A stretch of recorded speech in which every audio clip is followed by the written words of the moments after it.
कृष्ण के पुत्र प्रद्युम्न का अपहरण और माँ पराशक्ति से उनकी पुकार। एक मार्मिक कहानी, देवी भागवतम।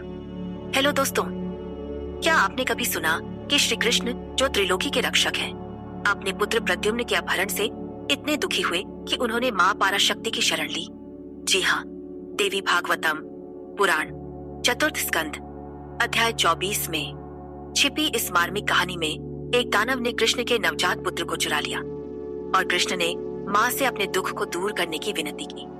कैसे दानव शंबर ने प्रद्युम्न का अपहरण किया, कैसे कृष्ण ने माँ की स्तुति की और कैसे माँ ने उनके दुख को हरने का वचन दिया। यह कहानी आपके दिल को छूलेगी, आपकी भक्ति को जगा देगी और माँ पराशक्ति की शक्ति से आपको जोड़ देगी। आखिरी बिंदु आपके होश उड़ा देगा, इसलिए वीडियो को अंत तक देखें, वरना आप इस कहानी का सबसे बड़ा फायदा चूक जाएंगे। परिचय, कृष्ण का दुख और माँ की शरण। दोस्तों, यह कहानी उस समय की है जब श्री कृष्ण अपने परिवार के साथ द्वारका में सुखी जीवन जी रहे थे। पिछली कहानी में हमने देखा कि माँ पराशक्ति ने कृष्ण, बलराम, पांडवों और अन्य सुर असुरों को पृथ्वी का बोझ हटाने के लिए अंशावतार लेने का आदेश दिया। लेकिन अब एक नया मोड़ आता है जब कृष्ण के नवजात पुत्र प्रद्युम्न का अपहरण हो जाता है। क्या कोई इतना साहसी हो सकता है जो कृष्ण के पुत्र को चुराए? और क्या माँ पराशक्ति उनके दुख को दूर करेंगी? यह कहानी आपके विश्वास को और मजबूत करेगी। चलो इस डिवाइन कहानी में डूब जाएं। कृष्ण का विवाह और प्रद्युम्न का जन्म। महर्षि वेद व्यास बताते हैं कि विदर्भ के राजा के महल में शिशुपाल के स्वयंवर में श्री कृष्ण ने रुक्मिणी को बलपूर्वक उठा लिया और राक्षस विवाह की रीति से उनसे विवाह किया। इसके बाद कृष्ण ने जामवती, सत्यभामा, मित्रविंदा, कालिंदी, लक्ष्मणा, भद्रा और नागनजिती, नग्नजित राजा की पुत्री से भी विभिन्न अवसरों पर विवाह किया। ये 8 स्त्रियां श्री कृष्ण की सबसे सुंदर और श्रेष्ठ पत्नियां थीं। इनमें से रुक्मिणी ने सबसे पहले एक सुंदर पुत्र प्रद्युम्न को जन्म दिया। श्री कृष्ण ने अपने पुत्र के जन्म पर सभी धार्मिक संस्कार किए, लेकिन खुशी का यह पल जल्दी ही दुख में बदल गया। क्या हुआ जो कृष्ण का सुख छिन गया? आगे की कहानी आपके दिल को छूलेगी। प्रद्युम्न का अपहरण, दानव शंबर की साजिश। जन्म के तुरंत बाद शक्तिशाली दानव शंबर ने प्रद्युम्न को प्रसूति कक्ष से चुरा लिया। वह उसे अपनी नगरी ले गया और मायावती के हवाले कर दिया। जब श्री कृष्ण को पता चला कि उनका पुत्र चोरी हो गया, तो वे गहरे दुख में डूब गए। उनका मन व्याकुल हो गया और उन्होंने माँ पराशक्ति, योग माया की शरण ली। कृष्ण, जो त्रिलोकी के रक्षक हैं, अपने पुत्र के लिए इतने दुखी हुए कि माँ से विनती करने लगे। क्या माँ उनकी पुकार सुनेंगी? यह मार्मिक क्षण आपके विश्वास को और गहरा करेगा। कृष्ण की माँ से प्रार्थना, भक्ति और दुख। श्री कृष्ण ने मधुर और शुभ स्वर में माँ योग माया की स्तुति शुरू की, जिन्होंने वृत्रासुर और अन्य दैत्यों को आसानी से मारा था। वे बोले, हे माँ, अपने पिछले जन्म में धर्म के पुत्र के रूप में मैंने बद्री आश्रम में तपस्या करके और विभिन्न भेंटों से आपकी पूजा की थी। क्या आप मेरी उस भक्ति को भूल गईं? कृष्ण ने कहा, हे माँ, क्या किसी शत्रु ने मेरे पुत्र को प्रसूति कक्ष से चुरा लिया? क्या आपने स्वयं मजाक में ऐसा किया? यह किसी शत्रु का अपमान करने वाला कार्य हो सकता है। वे बोले, आपको अपने भक्त को इस शर्मिंदगी में नहीं डालना चाहिए। कृष्ण ने कहा, द्वारका शहर अच्छी तरह सुरक्षित है। इसके बीच में मजबूत किला है और मेरा महल उसमें है। प्रसूति कक्ष तो उसका सबसे सुरक्षित हिस्सा है। फिर भी मेरा पुत्र चोरी हो गया। यह मेरा दुर्भाग्य है। क्या यह सब माँ की माया थी? आखिरी बिंदु में एक ऐसा रहस्य है जो आपके जीवन को माँ की कृपा से जोड़ देगा। कृष्ण की पुकार, माँ की माया का रहस्य। कृष्ण ने माँ से कहा, मैंने या यादवों ने किसी शत्रु के घर नहीं गए। मेरे सैनिक शहर की रक्षा करते हैं। फिर भी किसी माया के प्रभाव से मेरा पुत्र चोरी हो गया। वे बोले, हे माँ, मुझे अब विश्वास है कि यह सब आपकी माया का खेल है। त्रिलोकी में ऐसे चमत्कार आपकी माया से ही होते हैं। कृष्ण ने कहा, जब मैं आपकी गहरी माया को नहीं जान सकता, तो छोटे जीव आपकी लीला को कैसे समझ सकते हैं?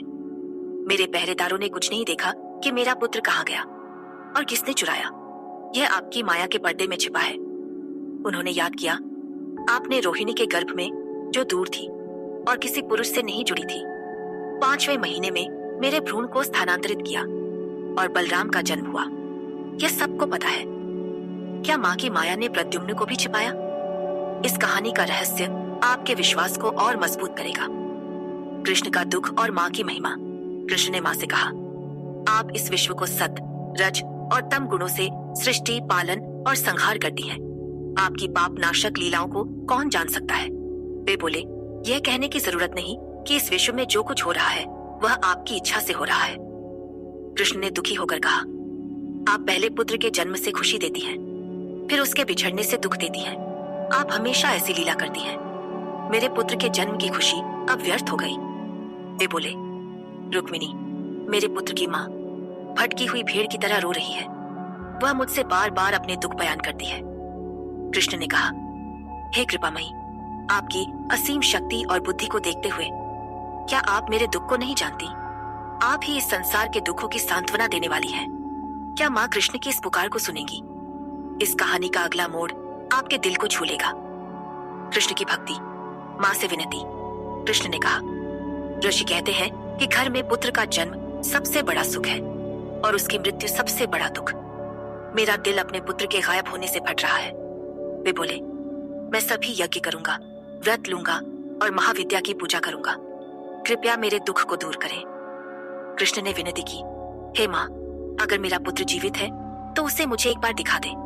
आप ही मेरे हृदय के दुख को मिटा सकती हैं।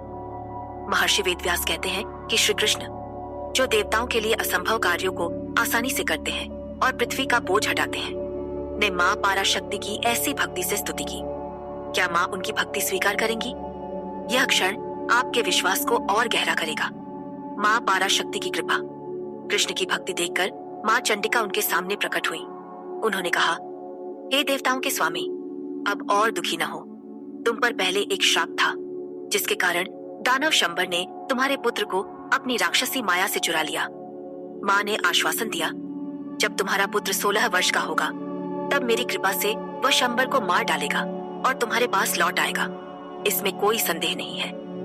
माँ की आशा और विश्वास से भरी बातें सुनकर श्री कृष्ण का दुख दूर हो गया। वे अपने पुत्र के बिछड़ने के दुख से मुक्त हुए और सुख शांति के साथ समय बिताने लगे। महर्षि वेद व्यास कहते हैं कि यह कहानी माँ पाराशक्ति की महिमा को दर्शाती है। क्या माँ की यह कृपा हर दुख को मिटा सकती है? आखिरी रहस्य, माँ पाराशक्ति की अनंत कृपा। दोस्तों, यह कहानी हमें सिखाती है कि माँ पाराशक्ति की माया और कृपा ही सारी त्रिलोकी को चलाती है। श्री कृष्ण, जो त्रिलोकी के रक्षक हैं, ने अपने पुत्र के दुख में माँ की शरण ली और माँ ने उनकी पुकार सुनकर उन्हें सांत्वना दी। माँ ने वचन दिया कि प्रद्युम्न 16 साल की उम्र में शंबर को मारकर लौट आएगा।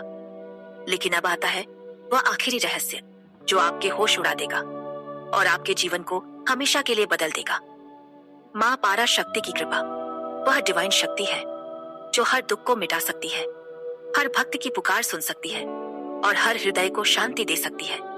उनकी भक्ति से आप अपने जीवन के हर संकट को पार कर सकते हैं, हर इच्छा को पूरा कर सकते हैं और परम शांति पा सकते हैं। बस उनकी पूजा करें, उनके मंत्र ओम ह्रीं श्री मधु दुर्गाय नमः का जाप करें और उनके प्रति पूर्ण श्रद्धा रखें। यह रहस्य आपके जीवन में अनंत चमत्कार ला सकता है।